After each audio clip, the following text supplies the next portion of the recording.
श्रीपाद वल्लभ दिगंबरा दिगंबरा दिगंबरा श्रीपाद वल्लभ दिगंबरा दिगंबरा दिगंबरा श्रीपाद वल्लभ दिगंबरा दिगंबरा दिगंबरा श्रीपाद वल्लभ दिगंबरा श्रीपाद वल्लभ दिगंबरा श्रीपाद वल्लभ दिगंबरा श्रीपाद वल्लभ दिगंबरा श्रीपाद वल्लभ दिगंबरा दिगंबरा दिगंबरा श्रीपाद वल्लभ दिगंबरा दिगंबरा दिगंबरा श्रीपाद वल्लभ दिगंबरा जय जय विठ्ठल रखुमाय जय जय विठ्ठल रखुमाय जय जय विठ्ठल रखुमाय जय जय विठ्ठल रखुमाय जय जय विठ्ठल रखुमाई सावळे विठ्ठल रखुमाय जय जय विठ्ठल रखुमाय सावळे विठ्ठल रखुमाय जय जय विठ्ठल रखुमाई सावळे विठ्ठल रखुमाय जय जय विठ्ठल रखुमाय सावळे विठ्ठल रखुमाय जय जय विठ्ठल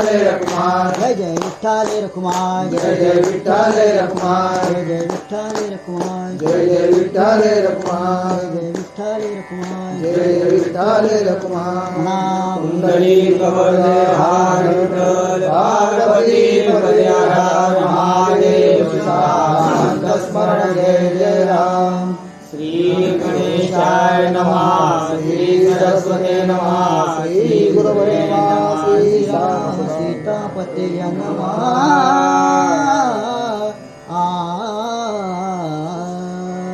युद्ध करुण घोरांदर एकोत्तर शत मारिले भ्रातर त्यांनी वेगळे गुरु पितर आमुचे हाती निमाले राम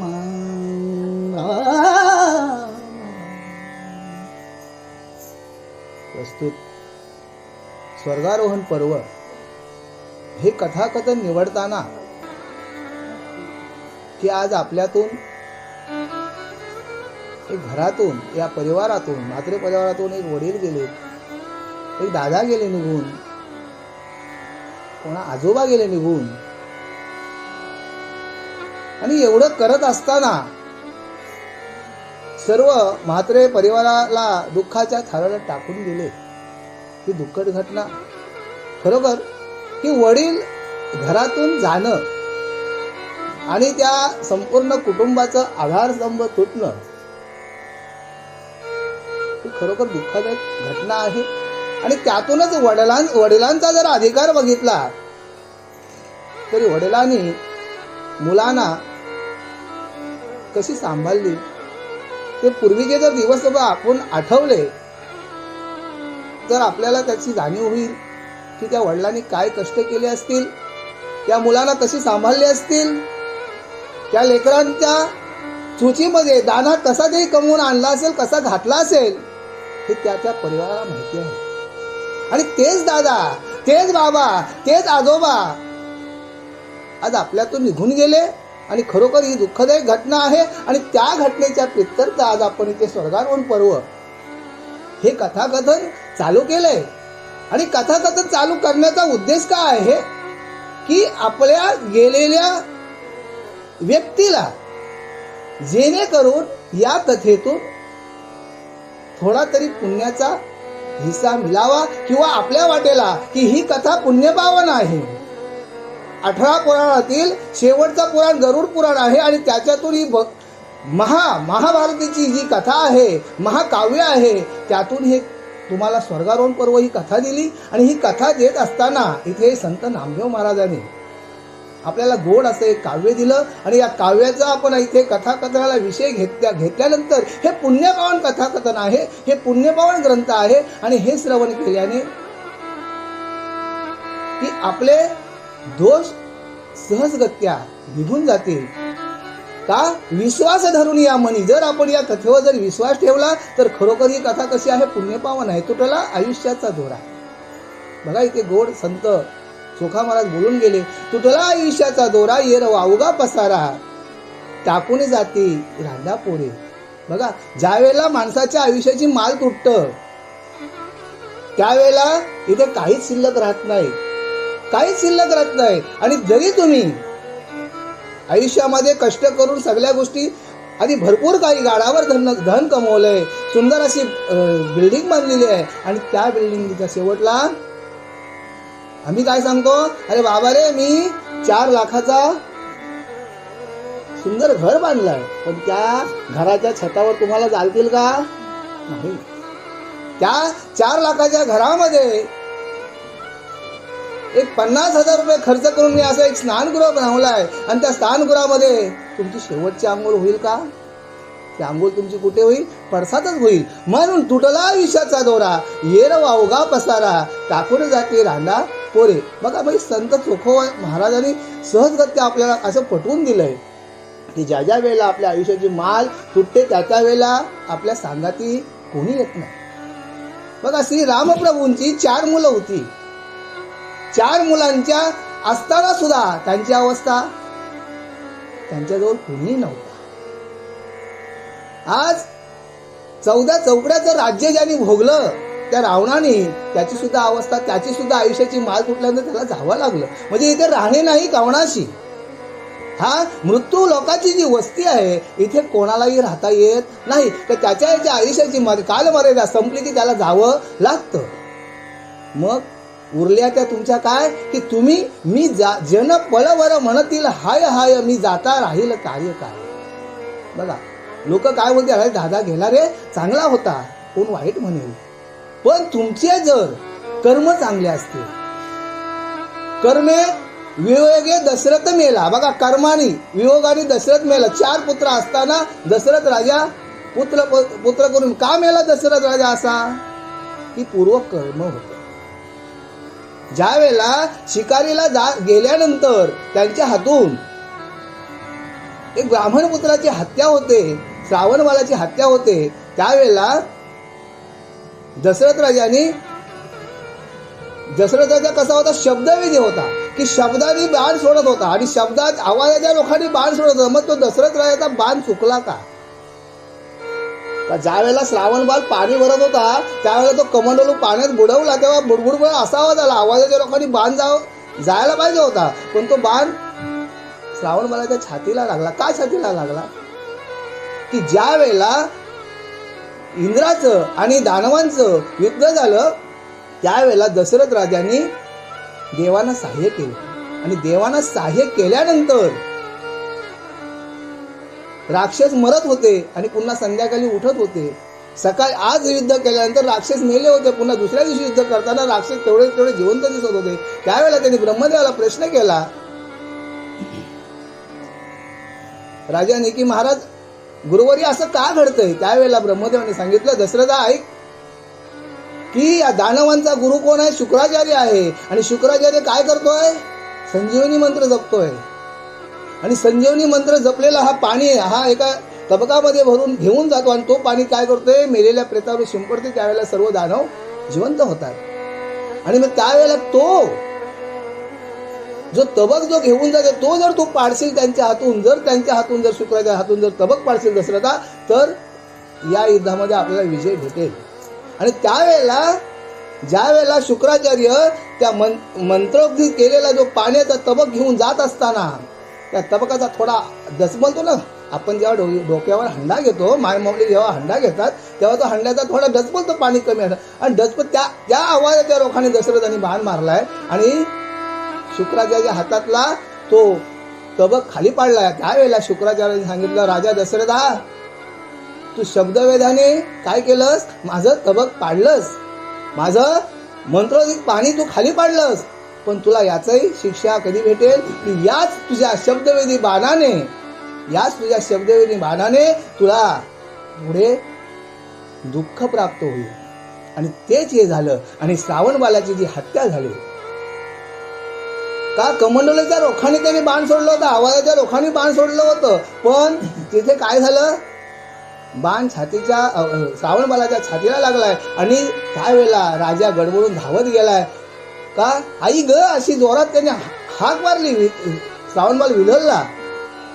बघा, एक असं शेपक असं, शेर आला तो धावून आला काल, विहळला श्रावण बाळ. आणि ही करुणास्वर जेव्हा राजाच्या कानामध्ये ऐकायला आलं, तेव्हा राजा तिथे धावत गेला आणि पाहतो तर का हा मुलगा खाली पडलाय. आणि खाली पडलाय, आणि त्यावेळेला त्याला उचलून नेलं आणि विचारलं, बाळा तो कोण कुठला?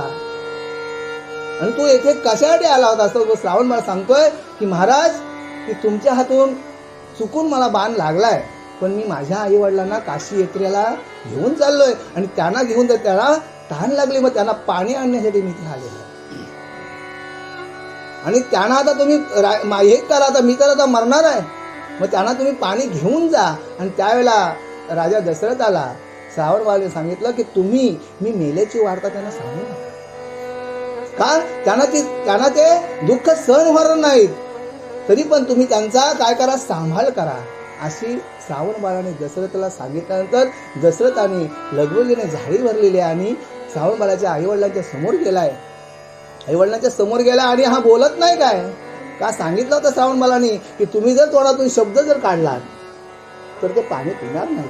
आणि मग त्यावेळेला श्रावणबाळाच्या आई वडिलांनी विचारलं की बाळ तू बोलत का नाही, तुला आम्ही रात्री आवेली तुला पाणी आणायला तुला काशी यात्रेला घेऊन जात असता, तुला काय त्रास होतोय का आमच्यापासून बाळा, तू जर शब्द बोललाच नाही तर आम्ही पाणी पिणार नाही. शेवटला दशरथ राजाला बोलावं लागलं, आई माय तुमच्या मुलाची हत्या झाली माझ्या हातून. आणि एवढे शब्द बोलल्यानंतर त्या आई वडिलांनी श्रावणबाळाच्या कावडीतून उडी टाकली, झाडाला कावड बांधलेली होती आणि उड्या टाकल्या आणि बोलतात राजा की आज आमचा एकुलता एक मुलगा होता आणि तो मुलगा तुम्ही मारलास, तुझ्या हातून मारला गेलाय, आणि तरी पण आता आमचा कोण सांभाळते, तर आम्ही आता जीवन त्यागणार आहेत, तरी पण पुत्र पुत्र करुणी मरसीला ऐसा असा शाप दिला राजा दशरथाला. पण राजा दशरथाला असा शाप दिल्यानंतर राजाला दुःख अनवर झालंय की राजा विचार करतो काय. आणि त्यावेळेला ते दुःख दाबून राजा दशरथाने काय केलंय, श्रावणबाळाच्या आईचं आणि त्यांच्या वडिलांचं आणि श्रावणबाळांचं अंत्यसंस्कार तिथे केलं जंगलामध्ये. आणि हा गुरूंच्याकडे धावत गेलाय, गुरुवर्या माझ्या हातातून चुकी झाली. आणि त्यावेळेला गुरुवरने सांगितलं, अरे राजा तू चिंता करू नकोस, तुला जो या ब्राह्मणाने जो शाप दिलाय, तुला जो निपुत्रिकाचा कलंक लागलेला आहे, तरी याही काय काय शाप काय तुला दिलाय, पुत्र पुत्र करुणी मरशील आयसा, मग तुला मुलं होणार. आणि मग त्यावेळेला राजाला आनंद झालाय आणि राजाला 4 मुलं झालीत. बघा पुत्रकामेष्टी यज्ञ केला, पुढं कथानक पुढं आहे, आपल्याला वेळ कमी आहे, तर पुत्रकामेष्टी यज्ञ का मुलं झाली. पण शेवटला राजा दशरथाच्या अंतीच्या वेळेला कोणी होता का, नाही. पण शेवटला अंतीच्या प्रसंगाला कोणी मग ज्या वेळेला आपल्या आयुष्याची माल तुटतं त्यावेळेला आपल्या संगाती आपलं कोणीही नसतं. पण तुमचं उरतंय काय, जर तुमचा केलेला जर परमार्थ असेल तर तो तुमच्या पाठीशी राहील. तुमचं जर कार्य चांगलं असेल तेच राहील. आणि तसेच आज आपल्या घरातून दादा गेले. दादाच्या विषयी काय बोलावं, खरोखर ते अत्यंत सोहळ्यामध्ये राहणारी व्यक्ती होती. फक्त एक वेळेला त्यांचा मला अनुभव आला होता, एक वेळेला मी घरी आलो होतो, त्यावेळेला त्यांचा अनुभव आला होता की खरोखर व्यक्ती सोहळ्याने वागणारी होती, नियमाने वागणारी होती, नियमाचे काटेकोर पालन करणारी व्यक्ती होती. याच्या व्यतिरिक्त मला त्यांचं काही माहिती नाही. पण असे हे वडील घरातून गेल्यानंतर त्यांच्या प्रित्यर्थ आज आपण हा कथाकाळ विषय घेतलाय आणि इथे घ्यावं.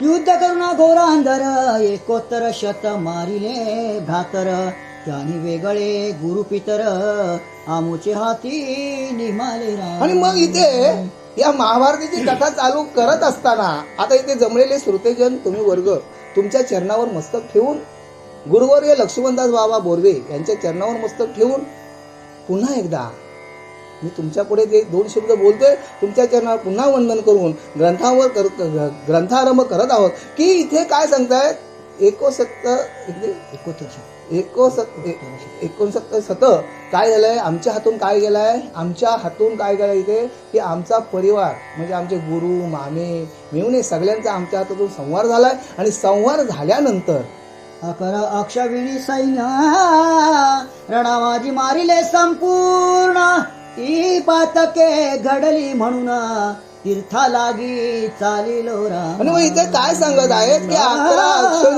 11 अक्षणी सैन्य आमच्या हातातून मारले गेलेत. आणि त्या आमच्या हातातून जी हत्या झाल्यात त्या पातकाचं शालन करण्यासाठी आम्ही कुठे चाललो की आम्ही तीर्थयात्रेला चाललो असं इथे बोलत आहे. इतका वृत्तांत सांगितला तव तालके तू काय बोलीला, म्हणे माझी घरासी आज आरा पर्व काळ शोधित रामा.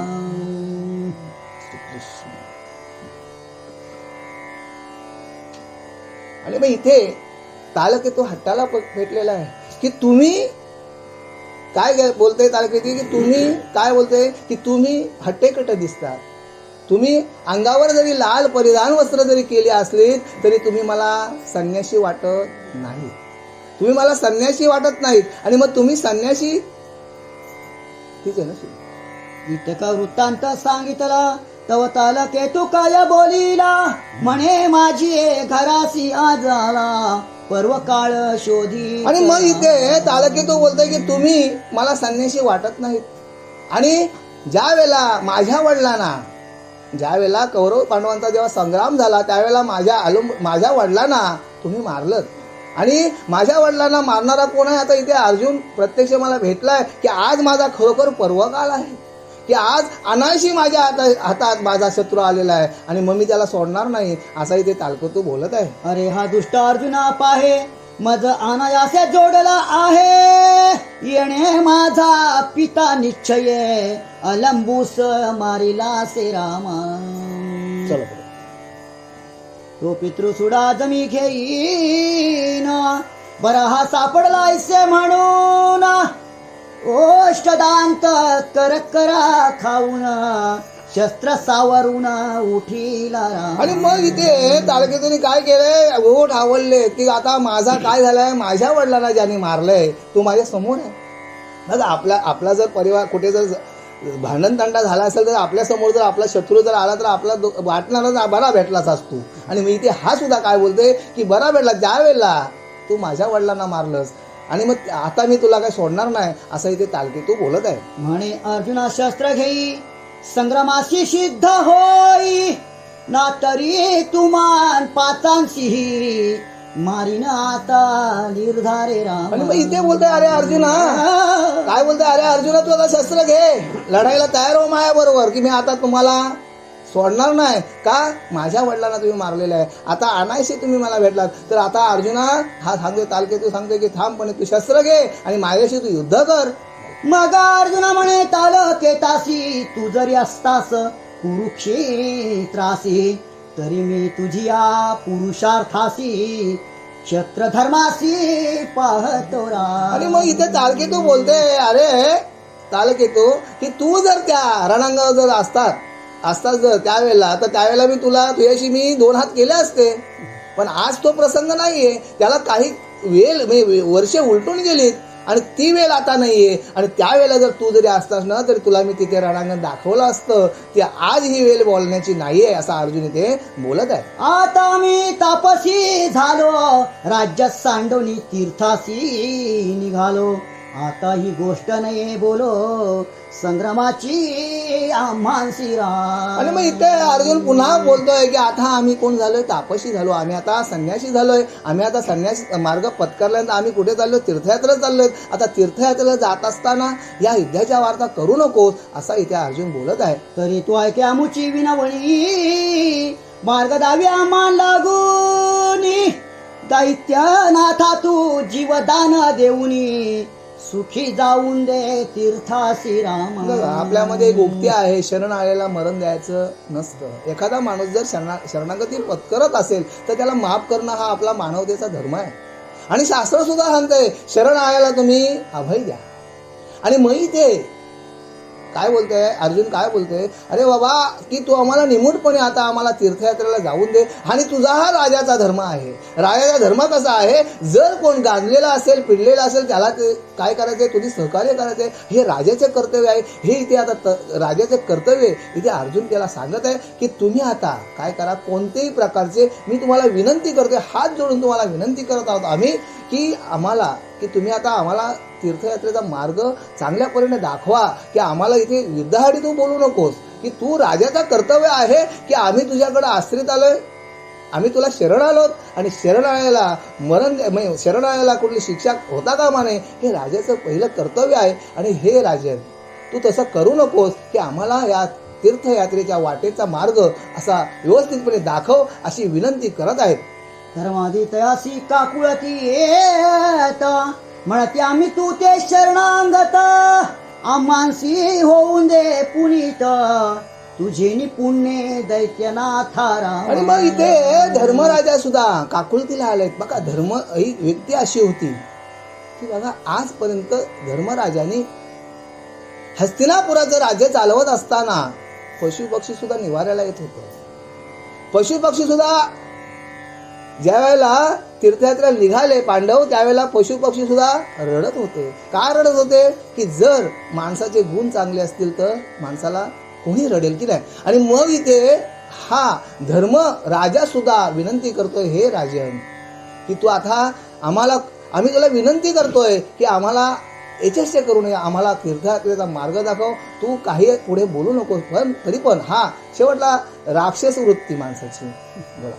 मग दैत्य म्हणे धर्मासी, का तू व्यर्थ काकुळती करीसी, मी संग्रामाविणा तू मानसी, जाऊन दी सर्व थाराम. आणि मग इथे हा राक्षस काय बोलतोय की अरे बाबा तू कशाला काकुळती कशाला करतोस, कशाला विनंती करतोस की मी तुम्हाला युद्ध केल्याशिवाय इथून जाऊ देणार नाही, हा माझा ठाम मत आहे, असा इथे तालकी तो बोलत आहे. तो धर्मासी भीमा बोलता झाला की युद्धाची आज्ञा द्यावी मजला, येथे नावे तालके तला, बुद्धी शिकवू नये पैरा. बघा एखाद्या जर माणूस एखादा जर ऐकत नसेल तर त्याला आपण बघा एखाद्याचा भांडण चाललाय आणि आपण तिथे त्याला समजावून तो काय बोलतो, तुमचा काय तर आमच्या संबंध, बघा सहजगत्या बोलतो. आणि मग त्यावेळेला इथे भीम दादा काय बोलतात की दादा की एखादा माणूस अनाडी असेल, एखाद्या माणसाला समजत नसेल, एखादा माणूस जर कमी असेल, बुद्धीने कमी असेल, आता या तालुक्याची परिस्थिती तशीच आहे,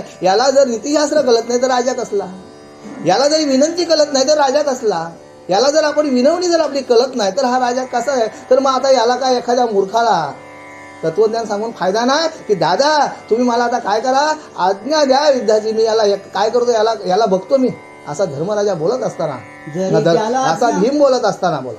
जरी ज्याला आज्ञा मज लागून, तरी गदेने मस्तक करीत चूर्ण, मग एकदांची तीर्थीन जाऊन, सकळ पातके परिहारू राम. दादा तो जो मनुष्य ऐकत नाही त्याला तुम्ही काय समजवताय, तुम्ही मला आज्ञा द्या फक्त की याला काय गदेने आता मी चूर्ण करतोय आणि याचं जे पातक होईल, याला मारल्यावर जे पातक होईल, आता तुम्ही म्हणताय ना की तीर्थयात्रा जाताना आपल्या हातून कुठला पातक होऊ नये, पण याला मारल्यानंतर जे पातक होईल ते आपण काय करू, पुन्हा आपण तीर्थस्नान करू आणि ते आपण पातक घालू, असं इथे भीम धर्मराजाला बोलत असताना. धर्म म्हणे कदापि ऐसे न घडे, या कर्मे पातक अधिक जोडे, मुहूर्ते निघालो तीर्थाकडे, आता नातुडे युद्धासी राम. आणि मग इथे धर्मराजा भीमाला बोलतात, अरे भीमसेना की आता हे शक्य नाही की आपण ज्या वेळेला की तीर्थयात्रा निघालो त्यावेळेला आपण काय केलंय, मुहूर्त पाहिलाय,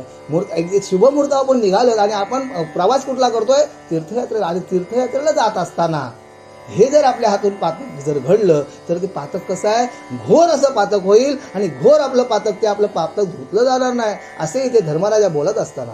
अनेक ठाई पातक किजे, ते तीर्थक्षेत्रीन जाणा निरविजे, पुण्यक्षेत्रीन जो दोष किजे, तो वज्रलेप होतो परामा. आणि मग सांगितला की अन्य क्षेत्री ज्या आपण ज्या वेळेला संसारिक प्रपंच करत असताना आपल्या हातून कळत न कळत कोणाला ते अधवत आपण बोललेला असतो, आईला बोललेला असतो, बाबांना बोललेला असतो, शेजाऱ्याला बोललेला असतो, आणि मग त्यावेळेला आपण काय करतो, कधीतरी आपण आळंदीच्या वारीला जातोय, कधीतरी आपण पंढरपूरला जातोय, आणि पंढरपूरला गेल्यानंतर आपण काय करतोय, इंद्रायणी काठी देवाची आळंदी. बघा इंद्रायणीला नदीमध्ये आपण काय करतोय, स्नान करतोय. पंढरपूरला गेल्यानंतर माझे माहेर पंढरी आहे भिवरीच्या तीरी, कशासाठी ते नदीच्या तीरावर बसलोय की येणेकरून माझे जे भक्त येतील, त्या इंद्रायणीच्या तीराला जरी तुमचा स्पर्श लागला, पाण्याचा जरी स्पर्श झाला तरी तुम्ही पावन व्हाल. आणि मग या तीर्थस्थळांचं एवढा महत्व आहे की आजपर्यंत आपण या संसार जीवनामध्ये जगत असताना आपल्या हातून जे पातक होतात त्या पातकाचा येणे करून परिहार व्हावा म्हणून आपण कधीतरी तीर्थयात्रा जात असतो. पण तीर्थयात्रा जात असताना सुद्धा एक उक्ती आहे, ज्याच्या घरी आईवडील आहेत, ज्यांच्या घरी आईवडील आहेत त्यांना तीर्थाला जाण्याचा अधिकारच नाही. का अधिकार नाही? ज्याच्या घरी आईवडील आहेत त्याला देव त्याच्या सगळे घरी असतात. पण त्या आईवडिलांची तो मुलगा त्या प्रामाणिकपणे राहायला पाहिजे. लक्षात आला का? आईवडिलांची प्रामाणिकपणे जर तो मुलगा असेल तर त्याला कुठल्याही मंदिरात जायची गरज नाही, त्याला कुठल्या तीर्थस्थळाला जायची गरज नाही. त्याला नव्हे तर त्याला काही त्याच्या दर्शनासाठी देव येतात. बघा, युग्य 28 विटेवरी उभा, वामन्य रखुमाई दिशे देवे शोभा, पुंडलिकाच्या भेटी ब्रह्म आले का. आपण सहजगत्या आरती बोलतो की नाही? आपण सहजगत्या आरती बोलतो, पण त्या आरतीचा मर्म कधी आपण जाणला का? पुंडलिकाच्या भेटी ब्रह्म आले का पुंडलिकाच्या भेटीला ब्रह्म आले? आरतीमध्ये उल्लेख व्हावा पुंडलिकाचा, भक्त पुंडलिकाचा आरतीमध्ये उल्लेख का व्हावा की माय बाप हे दैवत माझे, असता माझ्या घरी कशाला जाऊ मी पंढरपुरी. बघा, शंकराला वेश न पचले प्रपंच दुःखाचे. ज्या वेळेला शंकर भगवंतांनी सगळा संसाराचा जेव्हा गाडा घातला त्यावेळेला सहजगत्या, पुढे ती कहाणी सांगत नाही, त्याच्या सासऱ्यानेच त्याला विरोध केला. का विरोध केला की माझा जावई गरीब आहे, माझा जावई गरीब आहे. तो काय माझा सासरा काय, माझा जावई काय गरीब आहे, त्याच्या गळ्यात काय मुंडमाला आहेत, सर्प आहे, आणि मग असा माझा जावई. बघा, एक माणसाची परिस्थिती जर आपण बघायला गेलो तर देवादिकापासून एक घडत आलंय की माझा जावई गरीब आहे आणि म्हणून त्याला मान नव्हता. आणि त्यावेळेला दक्षाने जेव्हा यज्ञ केलं त्यावेळेला मुलीने सुद्धा माहेरी जाताना जर बोलावा आमंत्रण नसेल तर मुलीने सुद्धा जाऊ नये, हे पूर्वीपासून सांगलंय. प्रत्येक मुलीला आई वडील हे काळजाच्या आत असतात, पण जर तिला आमंत्रण नसेल, मग ज्या वेळेला पार्वती माता गेली त्यावेळेला तिचा अपमान झाला आणि त्यावेळेला तिने दक्षाच्या यागात उडी घेतली. बरोबर गेलं. आणि मग त्यावेळेला आपण सहजगता उडी घेतली. त्याच्यानंतर पुन्हा तिने माऊलीने पुन्हा अवतार घेतला, हिमालयाच्या पोटात कहाणी पुढे आहे. आणि मग इथे आपण संत पुंडलिकाची जर भेटीसाठी भगवंत परमात्मा का आला? का आला की त्या आईवडिलांची सेवा त्याने अशी केली की भगवंताला त्याच्या भेटीला पंढरपूरला यावं लागलं. आणि आल्यानंतर पाहतो तर काय, भक्त पुंडलिक आईवडिलांच्या सेवेत गर्क आहे आणि तिथून हाक मारतोय, अरे पुंडलिका मी आलोय रे. आणि मग त्यावेळेला पुंडलिकाने उत्तर काय, देवा तुम्ही आलात मला मान्य आहे, पण तुम्ही थांबा, मी आईवडिलांची चरण सेवा करतोय, पाय दाबतोय. अरे नाही रे पुंडलिका, माझे पाय दुखतात रे, मी थकलोय रे. आणि मग त्यावेळेला पुंडलिकाने काय केलंय की वीट भिळकावून दिली. देवा तू दमलास ना, मग या विटे उभा राहा. तरी पण देवाला उभाच केला. मग मला सांगा की त्रैलोक्याचा धनी संती केला ऋणी, म्हणून धावे मागे मागे. का या संतांनी आजपर्यंत या संतांनी देवाला ऋणी केलाय? का ऋणी केलाय की त्यांची भक्ती अशी उच्च कोटीची होती. आणि मग त्यावेळेला युग्य 28 विटेवरी उभा, आपण आरती बोलतो, आरतीचा आशय समजून घ्या की युग्य 28, 18 पुराण, 6 शास्त्र आणि 4 वेद. 18 म्हणजे 4 वेद, या सर्व शास्त्राचा अभ्यास भगवंताला त्या भक्त पुंडलिकाच्या भक्त पुंडलिकाच्या सेवेत दिसला. आणि त्यावेळेला भगवंत 28 युगे तिथे उभं राहिलं. मग मला सांगा की माय बाप हे दैवत माझे. मला सांगा आई वडील किती महान आहेत, पण आताची परिस्थिती अशी आली, आई वडिलांची परिस्थिती बिकट आलेली. आपल्याकडं असेल नसेल माहिती नाही, पण जर एखादा जर म्हाताऱ्या माणसाला जर पाहुणा बघायला सांगतोय, जास्त देऊ नका हो. त्या पाहुण्याला विचारलं लागते, आजी काय खातय, काय आजीला देऊ का खाऊ आणलेला? बरोबर ना दादा? म्हणजे आताची परिस्थिती हे आहे. पण ज्या माईने तुमचे हात भरवटलेले होते, नाकाला शिमूर लागला होता, तो तिने हाताने पदराने साफ केला आणि तुम्हाला जेवू घातलं, त्या माय माऊलीची अवस्था दुरावस्था अशी आहे आता समाजामध्ये चालली. जास्त नाही बोलत मायबाप. काय माहितीये की खरोखर अशी परिस्थिती. आणि या पुंडलिकाच्या भेटीसाठी हा परब्रह्म येतोय. अशी आहे धर्मशास्त्र नीती, म्हणून धर्म सांगे बंधू प्रती. तरी बारी यावे काकुळती, परियुद्ध निश्चिती करू नये. आणि मग इथे काय सांगितलंय धर्माने की किती जरी काय झालं तरी आपल्या हातून हे इथे युद्धप्रसंग होता कामा नये. का की युद्धप्रसंग जर आपल्या इथून झालं तर आपल्याला इथे अनेक पापांना म्हणजे पातकांना सामोरे जावं लागल. आणि ते पातक कसं होईल? ब्रह्म हत्येपेक्षाही.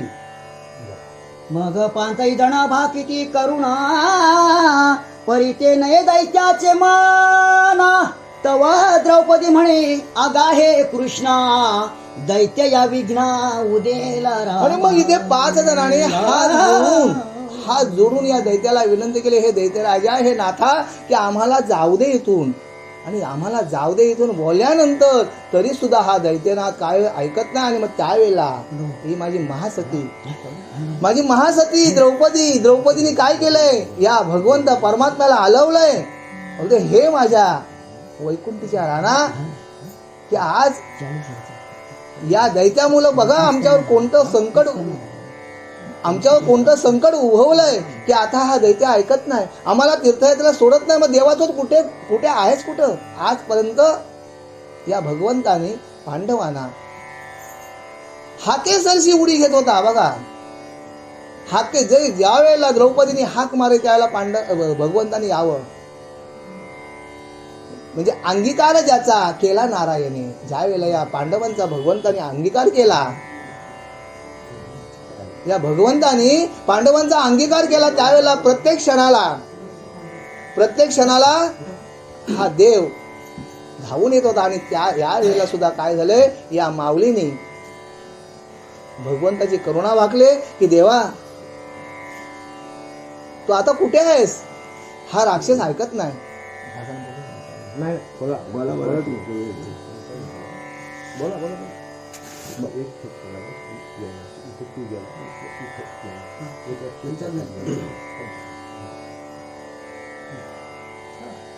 तू गेलासी बा निज भुवना, तरी मी आता बोलावो कवना. धाव धाव रे करुणा गणा, ब्रिदा पुली सत्य करे. अरे मग हे भगवंता, तू जाताना काय सांगितला होतास? तू हे करुणानिधे, तू जाताना काय तू सांगितलास? मी निर्धाराला जातो. आणि त्यावेळेला काय सांगितलं? ज्या वेळेला तुम्हाला माझी आठवण पडेल त्यावेळेला तुम्ही मला आवाज करा, त्यावेळेला मी तुम्हाला तो देईन. मग आता तुम्ही जे बोललेलं भगवंता शब्द होतं, तुम्ही जे बोललेले जे शब्द होते भगवंता, ते तुम्ही खरं करा, की खरोखर आता आमच्यावर प्रसंग आलाय. हा दानव ऐकत नाही, हा राक्षस ऐकत नाही. आणि या वेळेला भगवंता तुम्ही धावत यावं, अशी करुणा महासती द्रौपदीने भाकलेली आहे. आणि मग द्रौपदी घाबरी त्यानुना, धावून आला नारायण, ब्राह्मणाचे रूप धरून उभा राहिला धर्मापाशी. बघा, भक्ताची या काजासाठी बघा, भक्ताने नुसतं आवाज द्यावं आणि भगवंताने यावं. आणि मग भगवंत कसा आलाय? धावत आलाय. आणि धावत आला तो कसा आलाय? की एका ब्राह्मण वेशामध्ये आलाय. ब्राह्मणाचा वेश धरून भगवंत आला आणि धर्माच्या बाजूला उभा राहिलेला आहे. द्विज पुषे दैत्यांची, हे उभे का केले संन्यासी. दैत्य म्हणे ब्राह्मणाचे, संग्राम यांची करणे आहे. बघा, द्विज म्हणजे ब्राह्मण विचारतोय, भगवंत रूपी आलेला ब्राह्मण विचारते त्या दैत्यनाथाला, विचारते, हे राजा, हे दैत्यनाथा, तू या 5 जणांना उभे का केलंस? तुम्ही तशी कशासाठी तुम्ही याला अडवून ठेवलंस? असा प्रश्न या भगवंताने या दैत्याला केल्यानंतर, हे संन्यासी नव्हे तर जाणार, हस्तिनापुराचे पंडुनंदन, यांनी माझा पिता मारेला जाण, तरी सोड घेईन त्यांचा. अरे मग इथे हा ताळकेतू बोलतोय, हे ब्राह्मण श्रेष्ठा, हे मुनिवर, यांनी काय केलंय? यांनी माझा वडील मारलाय. या पांडवांनी, हे पांडव आहेत, हस्तिनापूरचे राजे आहेत, आणि यांनी आमचा काय माझा वडील मारलाय. आणि माझा वडील मारल्यानंतर मी त्यांचा सूड घेणारच. ही सुडाची भावना बघा, ज्या वेळेला आसुरी वृत्ती असते माणसाची, त्यावेळेला माणसाच्या जवळ काय असतं? सुडाची भावना असतं. म्हणून माणसाने कधी पण कुठली पण गोष्ट करत असताना 5 वेळा विचार करायचा, ही गोष्ट मी करू का नको करू. मग विप्र म्हणे 5 जणांची, कार्य युद्ध न करायची. ते म्हणजे आम्ही संन्यासी, आता दैत्याची शरण आलो राम. आणि मग त्यावेळेला भगवंत रूपी ब्राह्मणाने प्रश्न केला, या 5 जणांना प्रश्न केला, का रे बाबा तुम्ही, हा दैत्य तर बोलतो युद्ध करा, मग तुम्ही काय युद्ध करत नाही, तुम्ही युद्ध करायला पाहिजे ना. आणि मग पुढे आईची ऐकून या त्यांच्या बोला, विप्रमणे चालके झाला, हे राया तू शरणांगताला मारू कैसे पाहतोसी. अरे वा, हा प्रश्न पांडवांना केल्यानंतर पांडवांनी उत्तर दिलं, हे मुनिवर्या मुनिश्रेष्ठा, की आम्ही काय करतोय, तीर्थयात्रेला चाललोय, आणि तीर्थयात्रेला जात असताना आम्ही या राजाने आम्हाला अडवलेले आहेत, आणि राजाने अडवलेले असताना आम्ही या राजाची विनंती करतोय, याला राजाला शरण आलोय, याच्याकडे आम्ही शरण आल्यानंतर आम्हाला हा युद्धाची भाषा करतोय. आणि मग त्यावेळेला भगवंत पुढे काय बोलतात, की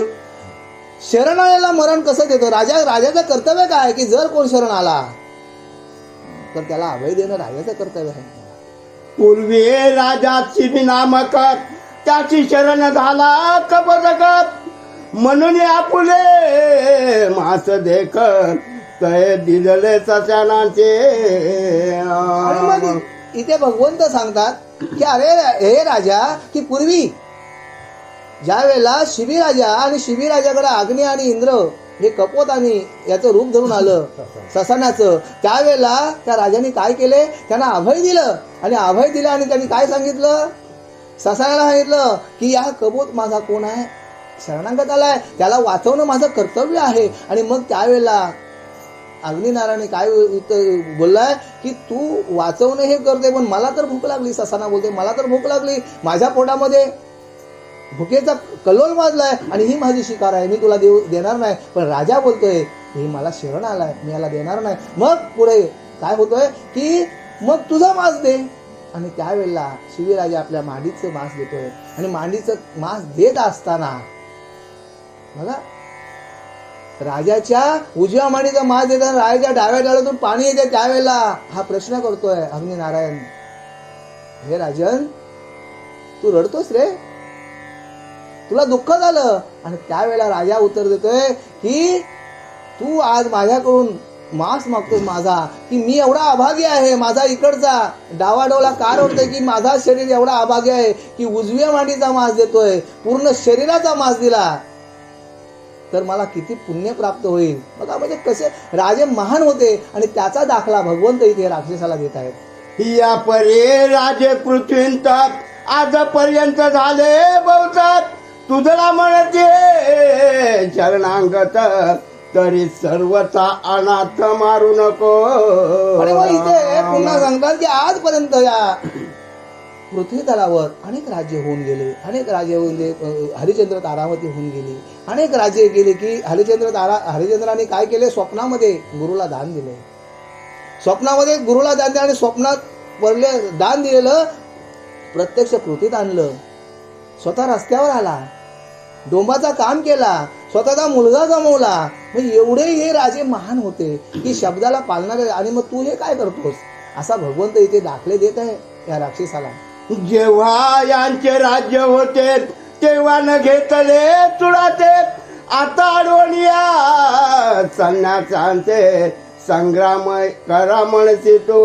आणि मग इथे ब्राह्मण श्रेष्ठ भगवंत बोलतात, अरे राजा, की ज्या वेळेला कौरव पांडवांचा संग्राम झाला त्यावेळेला तुझं वडील मारलं याच्यामध्ये, मग त्यावेळेला तू सूड का घेतलास नाही, मग त्यावेळेला तू घाबरून का बसलास, त्यावेळेलाच वेलच्या वेळेला तुझे हा सूड भावना घ्यायला पाहिजे होतीस, आता ते योग्य नाही, असे ब्राह्मण श्रेष्ठ भगवंत इथे बोलत आहे. येणे तुझी अपकीर्ती पृथ्वी बरी होईल निश्चित आहे, म्हणतील संन्यासिया प्रते आडवून मारिले चालके ते. मग इथे भगवंत बोलतात, हे राजन, हे की तुझं असं जर तुम्ही हे कृत्य केलंस, या जर संन्यासाला तुम्ही मारलंस किंवा काय केलंस, तर तुझी काय होईल, अपकीर्ती होईल. की हा राजा रस्त्यातून जाणाऱ्या संन्यासांना अडवतोय, त्यांच्यावर शरण आलेला तो अभय देत नाही, म्हणजे तुझी काय होईल, या पृथ्वीला अपकीर्ती होईल राजा. आणि तू जरी दैत्यांचा राजा असलास, जरी तू राक्षसाचा राजा असलास, तरी तू राजा आहेस. राजनीती काय बोलतोय, की शरण आलेला अभय देणं हा तुझा कर्तव्य आहे, आणि त्याने काय होईल, तुझी अपकीर्ती वाढेल, असे भगवंत रूपी ब्राह्मण बोलत आहे. हे दैत्याची मानले वचना मने पातळी सोडिला परिवया श्री लागून न देई दान सर्वता. आणि मग इथे हा दैत्य या भगवंत रूपी ब्राह्मणाची आज्ञा त्याला मान्य झाली आणि तरी पण बघा वृत्ती ही आसुरी वृत्ती असल्यामुळे काय बोलतोय की मी यांना पाचाना सोडीन पण यांची श्री देणार नाही. आणि मग पुढे भगवंत काय बोलतात तवा द्विज बोले काय एका प्रत्यक्ष विघ्न आहे त्या अर्जुनाच्या पेकेने पाय ठाबू का आसे तिन्ही लोके. आणि मग इथे भगवंत आता उघड बोलतात अरे चालक येतो तू काय ओळखतस रे अर्जुनाला. तू अर्जुनाला काय समजतोस. जर त्या अर्जुनाने तुझ्यावर जर शस्त्र घेला तर तुझी अवस्था काय होईल. तू याने रणांगणामध्ये काय काय शक्ती म्हणजे दाखवलेली आहे. काय याचं पराक्रम लोकांना दिसलंय. आणि हे जर यांनी जर शस्त्र घेतलं तुझी अवस्था काय होईल. आणि हे तुला माहित असताना तू असं करतोस असं भगवंत इथे बोलत आहे.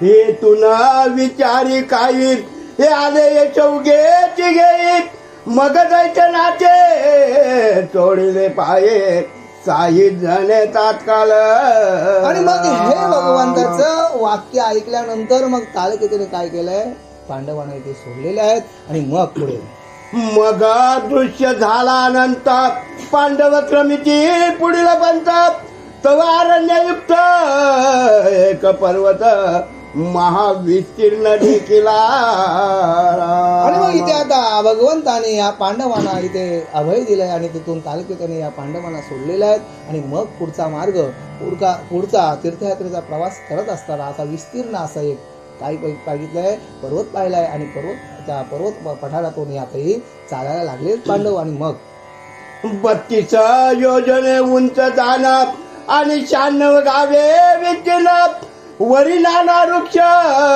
महान पक्षी स्वापदे भयानक. आणि तो असा मार्ग आहे खडतर मार्ग आहे की 32 योजने विस्तीर्ण असा मार्ग आहे. 96 गाव असा विस्तीर्ण तो असा म्हणजे तिथला भाग आहे. आणि अशा त्या अरण्यातून पांडव आता पुढचा मार्ग क्रमण करत आहेत.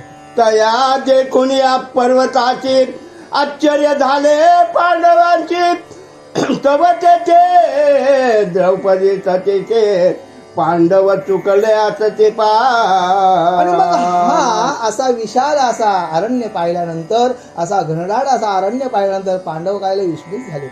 आश्चर्याचे की असं आम्ही कधी पाहिलंच नाही असं त्यांच्या मनाला वाटलं. आणि मग तेवढ्यात काय झालं इथे महासती द्रौपदी पुन्हा इथे चुकलेली आहे. आणि मग पुढे पांडव निघून जातील मागे राहिली द्रौपदी सतीत एकची पडली घोर पर्वते नसे सांगा ते कोणी. आणि मग असं इथे हा मार्ग क्रमण करत असताना इथे द्रौपदी सती रस्ता चुकलेले आहे. आणि मग पुढे काय झालंय पांडव पुढे निघून गेले आणि त्या अशा घनघोर अशा पर्वतामय अशा अरण्यामध्ये एकटीच ही महासती अडकलेली आहे. आणि मग पुढे काय होतंय द्रौपदी होऊन या भ्रमित वल्ला माझ्याचे फिरत आयचे जे कोणिया तालकेत दैत थोर आनंदला. आणि मग इथे पार्वती सती द्रौपदी सती चुकल्यानंतर ती काय झाली भ्रमित झाली. आणि भ्रमित झाल्यानंतर ती इकडे तिकडे घाबरी झालेली आहे. आणि हे कोणी न्यायलं त्या तालुक्याने न्यायलं. आणि मग पुढे काय झालं मने हा जात कल्पितात मदची लाभ झाला प्राप्त नेनयेचे पांडव कांत काय झाले असती पै. आणि मग इथे तालक येतो द्रौपदीला पाहिल्यानंतर हा बोलतोय काय मनामध्ये एवढा याला आनंद झालाय की खरोखर निदेवा असं सापडे चिंतामणी. म्हणजे जसं एखाद्या म्हणजे माझ्या मनात होतं की हिला ठेवायचं. आणि बघा या काय झालाय अनायसे काय झालाय की हा मला असा गोड असा प्रसंग आलाय की मला आता ही भेटणार. आणि तिथे पांडवांचं काय झालं असेल स्वापद्याने त्याला खाल्ले असतील असं याच्या मनात कल्पना आली. आणि मग पुढे अरण्या माझ्या सतात फिरतात शादी की भक्तीले निश्चितात की सुधा तुझे होऊन या व्याप्त पावले अंत सर्व. आणि मग हा राक्षस मनामध्ये विचार करतोय की हे या जंगल पठाराचा प्रवास करत असताना त्यांना भुकेने काय तलमल्य काय खायला अन्न भेटला नसेल किंवा भुकेने हे गेले असतील किंवा त्यांना स्वापदाने खाल्ले असतील आणि त्यामुळं ही आता द्रौपदी तिथे वनवन एकटी फिरते आणि मग आणायचे माझ्यासाठी का हा पर्वकाल आलाय आणि मला ही आता द्रौपदी भेटेल अशा खुशीने चालत येतो. पुढे काय करतो? असो आपण ही कामिनी अवचित प्राप्त झाली कालने म्हणून याची शीघ्र घेऊन जावे सदनी आपुलिया. मग हा तारखेतो विचार करतोय चला पांडवांचा विचार आपण सोडूया. त्यांना काय स्वापदाने वगैरे भक्षण त्यांना केलं असतील पण आता ही जंगलामध्ये जे एकटी फिरणारी जी स्त्री आहे काननी या वनामध्ये जी फिरणारी स्त्री आहे ती आज मला आणायचे लाभलेली आहे आणि आता आपण हिला घेऊन जावं असा तालकेतू विचार करत आहे. ऐसा करून या मणी विचार ती घेऊन गेला तुरात इकडे काननी पंडुनंदन वाट पाहते द्रौपदीचे. इथे काय केले तालकेतरी द्रौपदी महासती द्रौपदीला यांनी काय घेऊन गेलाय पण इकडे या जंगलामध्ये अरण्यामध्ये पांडव काय करतात या द्रौपदीचा शोध घेतात विचार करतात की आता द्रौपदी सती कुठे चुकली अशा प्रकारे एका मुहूर्त पर्यंत जाणार वाट पाहती पंडुनंदन परिणय द्रौपदी म्हणून विचार करते सर्व. म्हणजे द्रौपदी सती चुकल्यानंतर ही काय कालांत 6 तास वाट बघितल्यानंतर की अजूनपर्यंत आपल्याला जर पुढे चुकल्यास पाठवून चालत येईल पण हा विचार करत असताना एक मुहूर्त निघून गेलाय तरी पण द्रौपदी सती काय भेटली नाही. मग आता हे काय विचार करतात पांडव? चरण चाली चालता भागले की वृक्ष छायेचे बैठले किंवा आधी की वय बघिले हे काहीच समजेना. मनामध्ये माणसं आपला सुद्धा आता पांडवांची द्रौपदीची ताटातूट झालेली आहे.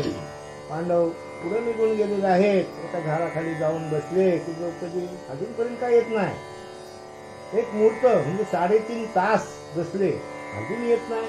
धर्मराजाला मोठी चिंता उत्पन्न झाली कारण ही द्रुपद राजाची नंदिनी आहे, द्रुपद राजाची कन्या आहे आणि बापाच्या घरी होती त्यावेळेस सूर्याचा तिला किरण सुद्धा माहीत नाही.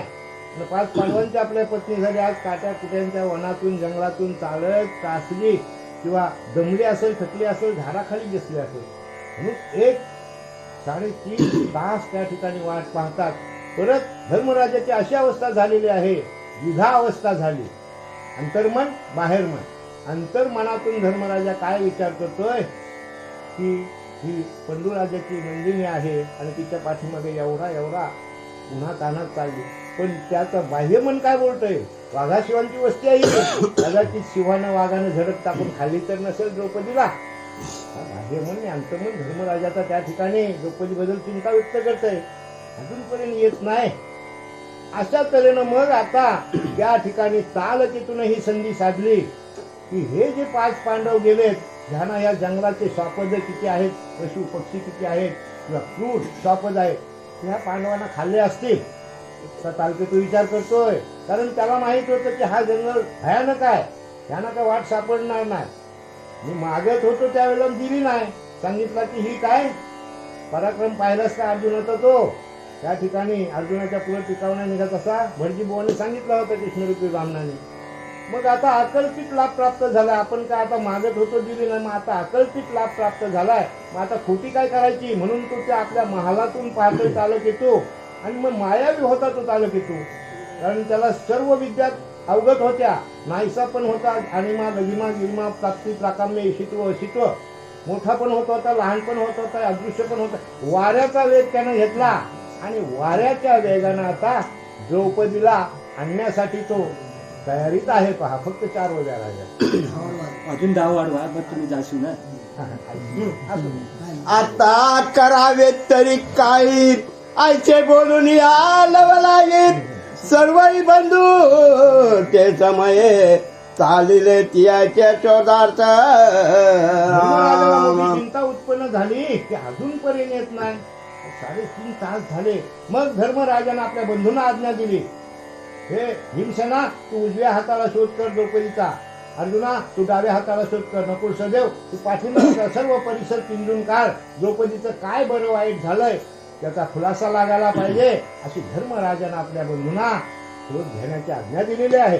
घाबरेपणे पंडूच होता वना माझीची याची शोधित परिकोटेची न होय प्राप्त झाला आकांत सर्वांचे.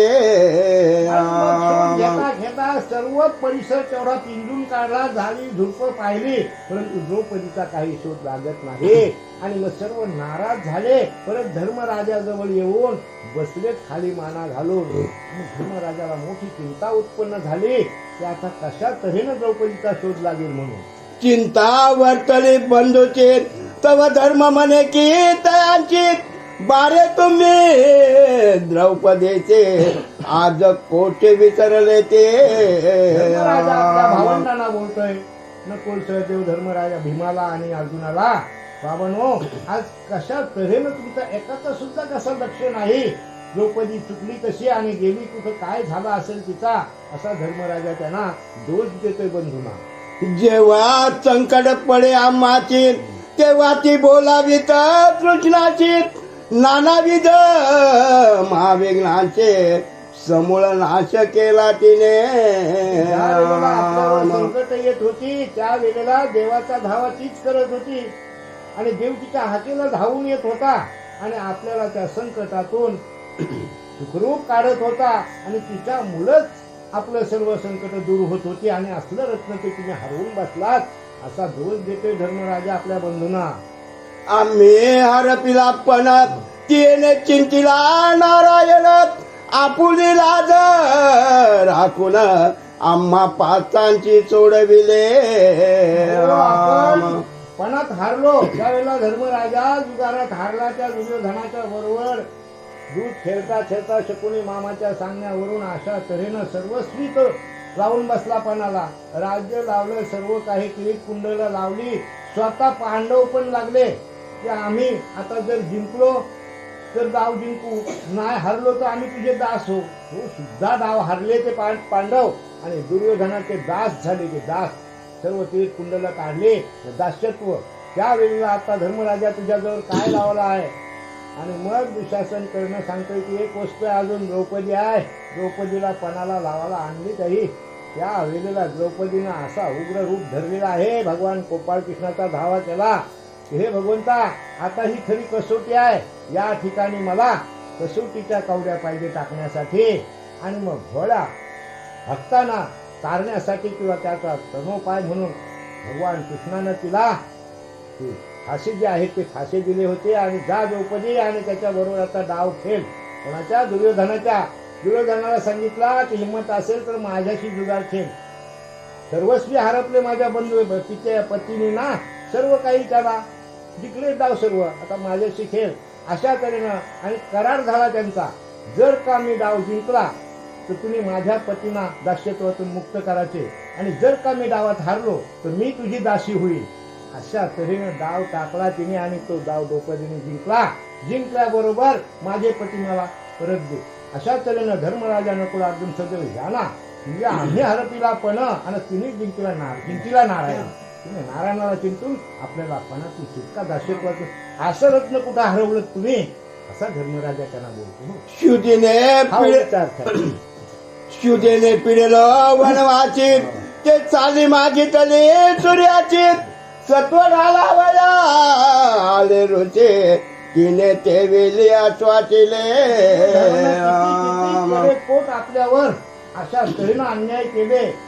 1 वर्ष तुम्हाला 12 वर्षाचा वनवास आहेत, परंतु कुठे आहे तपास नुसता लागला तरी 1 वर्ष परत अज्ञातवास, परत समजला नुसता तरी परत अज्ञातवासात. अशा तऱ्हेनं अज्ञातवासात असता मग त्या ठिकाणी आपला जेवण खावण कोण देत होता, काहीच नव्हता. मग ह्या माऊलीने आपल्या काय सूर्याची आराधना केली आणि सूर्यनारायण तिला प्रसन्न झाला द्रौपदीला आणि सूर्यनारायणाने थाळी दिली, हे द्रौपदी ही थाळी घे आणि मग काय मागशील तेवढं तुम्हाला अन्न. ह्याच्यात फक्त एक आठ होती की दिवस उगवल्यापासून मावळेपर्यंत त्यात अन्न मिळत होतं. एकदा दिवस मावळला की तो खाली काम करत नव्हती. अशा वेळेला तिनं आपला सर्व तो जेवणाचा किंवा ह्याचा सर्व उदरनिर्वाहाचा साधन हिच्यामुळेच आपण ते एक वर्षभर अज्ञातवासात राहिलो. शिवाय अज्ञातवासात असताना तिच्या पण सत्वाचं रक्षण तिनं केलं. कारण सत्व परीक्षा पाहण्यासाठी दुर्वासोशी आला. दुर्योधनाच्या सांगण्यावर दुर्योधनाची सेवा केली आणि मग दुर्योधनाने सेवा केल्यावर दुर्योधन सांगला तुला काय पाहिजे ते मागणी कसं नाही. दुर्योधनाला तेच पाहिजे होतं की पांडव कुठं आहे ते तपास कर आणि त्या द्रौपदीचा सत्वहरण कर. अशा तऱ्हेने दुर्वासाला सांगलं. 60,000 ऋषींचा ताफा घेऊन दुर्वास ऋषी कुठं अज्ञातवासात द्रौपदी होती तिथे गेला आणि मग द्रौपदीला सांगितलं की आम्ही एक काय वारकरी आहोत किंवा आम्ही संन्यासी आहोत तर आम्हाला जेवणाचा प्रकार आता या वेळेला जेवण पाहिजे. आम्ही भुकेनं अतिशय व्याकुळ झालो. आता एवढ्यानं जेवण घालायचं म्हटल्यानंतर द्रौपदी घाबरली. आमचेच आज खायचं वांदा आम्ही वनवासात आणि एवढ्या ऋषींना जेवण घातलं नाही जर तो हा क्रोधी ऋषी आहे. दुर्वास ऋषी म्हणजे क्रोधी आहे. शाप दिला तर काय तरी त्याचा पत्ता नाही. म्हणून तिनं चिंतन केलं भगवंताचं.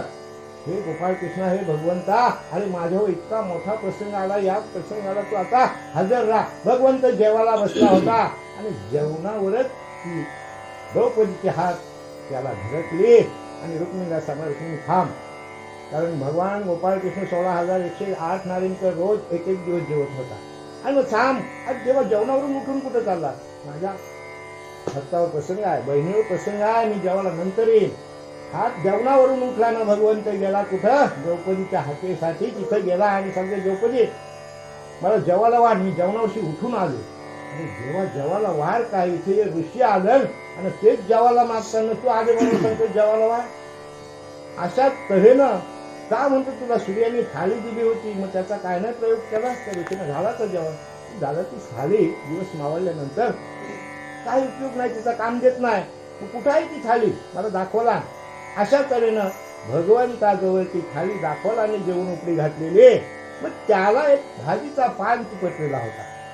मग तोच पान भगवंतानं द्रौपदीच्या भाजी पानात उत्ती झाली. नारायणा ढेकर दिला भगवंतानं. बरोबर ऋषीना तुम्ही आंघोळी करून या तुमची पात्र सगळ्यांची तयार. आंघोळीला ज्याने ज्याने बुटी मारली त्यांची पोट टन झाले. मिष्टान्नाचं भोजन भगवंत म्हणजे द्रौपदीचं सत्वाचं रक्षण म्हणजे आपला पण जो आपण हरलो होतो ते दास्यत्वातून मोकळं केलं आपल्याला आणि तिच्या सत्वाचं सुद्धा रक्षण केलं. असं रक्षण तुम्ही हरवलात अशा आठवणी धर्मराजाच्या बंधूंना करून देतो. किती आठवतीचे गुण काय एक न बोलवे वचन सर्व निसारिल त्याचे त्या आईचे रत्न रविले.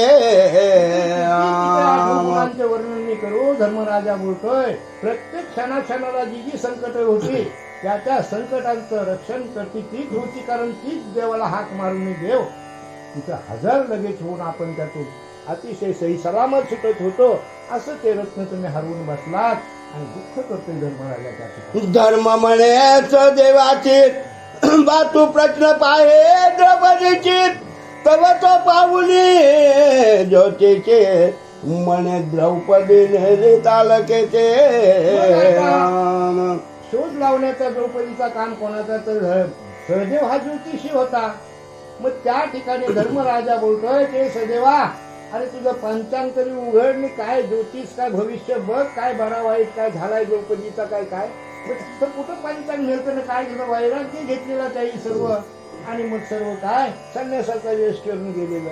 मग त्या मातीवर रेघोट्या मारल्या कुंडलीच काढतो तशी कुंडल्या काढल्या. सदैवानं सांगला दादा द्रौपदीला ताल तिथू द्यायचं घेऊन घ्या. ही शुद्धी लागल्याबरोबर आता धर्मराजा कोणाला आज्ञा देतोय द्रौपदीला सुटका करण्याची पहा. शुद्धी लागली पांडवांची मग धर्म म्हणे विवाची जळकरी घेऊन ये द्रौपदीचे न करी घात तालकेताचा. कोणला दिलेले आहे धर्मराजानं भीमसेना वायुकुमार आहे. वायूचा 2 नंबरचा कुंती मातेचा पुत्र वाऱ्यापासून झालेला आहे तो. पण सर्व हे प्रसादानं झालेले आहेत कुंती मातेचे 5 पुत्र. धर्मराजा हा यमधर्मापासून झालेला आहे. भीमसेन हा वायुकुमार आहे. अर्जुन हा इंद्राचा आहे प्रसादानं झालेला आणि अश्विनी कुमारापासून नकुल. अशा तऱ्हेने तो वायुकुमार वाऱ्याच्या वेगानं अदृश्य रूपानं जा. तो जसा ताल की तो अदृश्य रूपानं घेऊन द्रौपदीला गेला का नाही तसा अदृश्य रूपानं जा वाऱ्याच्या वेगानं आणि द्रौपदी सुटका करून आताच्या आता घेऊन ये. पण जाताना ताकीद दिलेली आहे, घात करू नको तालकेतूचा, अशी ताकीद दिली. जरी मारसी तालके चाल लागून तरी मात्र कुंतीच्याचे आईची ऐकूया भीमसेन गदा घेऊन दवेंदला. धर्म राजाच हा एकटा सत्वशील म्हणजे कसा नीती न्याय धर्मानं वागणारा, पापाला भिणारा होता तो. म्हणून त्यांनी सांगितला की फक्त द्रौपदीची सुटका करून घेऊन ये, तालकेतूचा घात करू नको, तालकेतूला मारू नको. जर का मारलास तर माता कुंतीच्या आईची शपथ आहे तुला. आईची शपथ बोलल्यावर भीमसेनानं पाऊल थोडा मागे घेतला, नाहीतर त्या दैत्याचा काय झाला असता माहिती नाही. म्हणजे आईच्या शक्तीला किती पात्रता आहे. म्हणून भीमसेन आता काय करता झालेला आहे. इकडे दैत्य म्हणे सैन्याची आगामी घेऊन आलो द्रौपदीची. जरी पांडव आले धावण्याचे तरी तुम्ही असावे सावध.